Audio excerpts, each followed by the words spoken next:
Hey guys, welcome to our channel, our very bookish channel. All our videos revolve around books. So if you like to read and are interested in books, then click that subscribe button and follow along with us on our reading journeys. It is finally time for me to review The Handyman Method by Nick Cutter and Andrew F. Sullivan.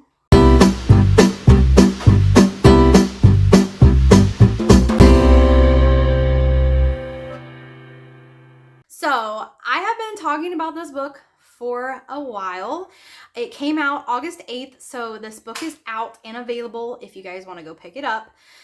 This is a horror novel. So I read this book right after I read my ARC for Boys in the Valley by Philip Ficassi. That ARC review has been posted. That book came out in July, I think. So that book is out as well. Highly recommend. My review for that will be linked up here and in the description below. But The Handyman Method. This is my first Nick Cutter book. I know he is very famous for writing The Troop. That's one of his more notorious novels. It's a very good horror book. I've heard good reviews about it. It is on my TBR. I do really want to start reading more of Nick Cutter's books. So first I want to say thank you so much to Simon & Schuster for gifting me the ARC copy of this book. I enjoyed reading it. I love all of my ARC copies. I try to read and review as many of them as possible. I am a little behind. Like I said, this book came out August 8th and I am just now posting my review of it, but I am I am quickly catching up.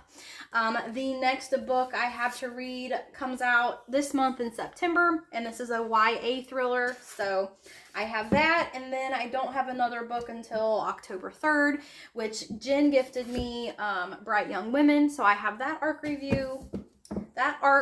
to review and post. So more ARC reviews coming, please stay tuned.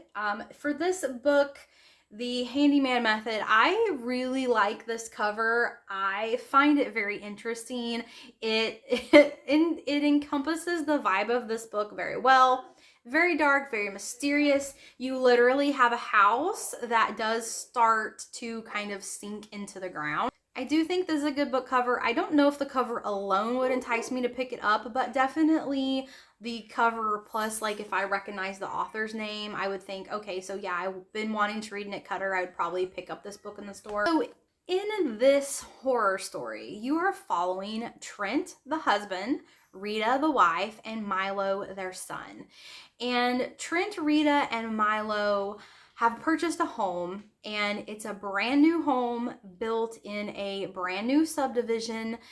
So Trent is a little bit more hesitant to move into this home. Rita likes it. Rita, thinks it's a good home to raise a family in. They do have a son, Milo, but they're trying to expand their family. But Trent's kind of a little weary. He kind of, sees flaws in the home that he doesn't like and doesn't get a good vibe about the home. He gets very angry with the developer, the construction guy that built the home, because he hasn't, sawed the grass and finished some of the things around the house. So Trent starts finding things that he needs to do. He finds a crack in the wall and he thinks, I'm going to just fix this myself because I can't rely on the guy that built the home to come in and fix it for me. And he finds a YouTube channel called The Handyman Method, where he follows this character that kind of teaches you how to DIY your home, DIY repairs to your home. So he starts following this and he starts going down this sort of obsession with learning how to build a home, learning how to repair a home. And even though this is a brand new home and there's really just some minor things that need to be repaired, he starts getting obsessed with changing all these things. He starts obsessively watching this YouTube channel. And even his little boy Milo has a tablet, and Milo starts following this little cartoon character that comes up on his tablet and getting obsessed with watching him.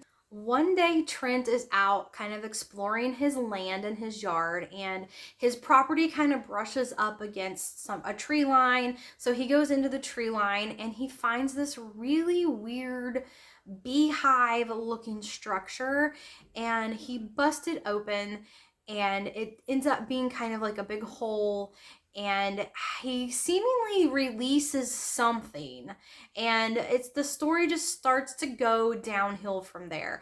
Lots of weird things start happening in this home.